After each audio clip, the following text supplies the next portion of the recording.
এসেছি রান্না করতে, তো মনে পড়লো যে তোমাদের সামনে আমি কি যেন আনিনি। তো কি আনিনি তোমাদের সামনে এটাই যে আমি এবার আশ্বিনে রান্না করেছি, কার্তিকে খেয়েছি, যে প্রসাদ আমাদের একটা নিয়ম, সেই ভিডিওটাই তোমাদের সামনে আনিনি। তো ভুলে গেছি, জানি না কী করে।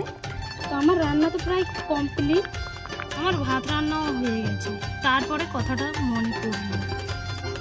রাতে পুরো ঘামিয়ে গেছি, মানে রান্না করছি তখনই মনে পড়লো তোমাদের কথা। আমি ভুলে যাই, জানি না কেন হলো, আমার ভুলা মনটা শুধু বারবার সব কিছু ভুলে যায়।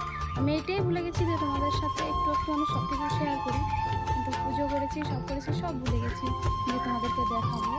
তো যাই হোক, চলো তোমাদেরকে এখন একটুখানি দেখিয়ে দিই।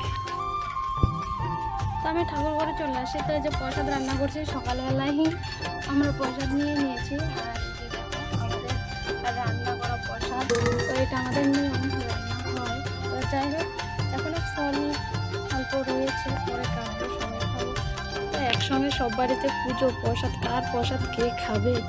তা যাই হোক, তাই কিছুটা প্রসাদ এখনো রয়ে গেছে, তো এটাও সবাই চলে যাবে। তো যাই, তো দেখতে পেলে আমি পুজো করেছি, রান্না পুজো।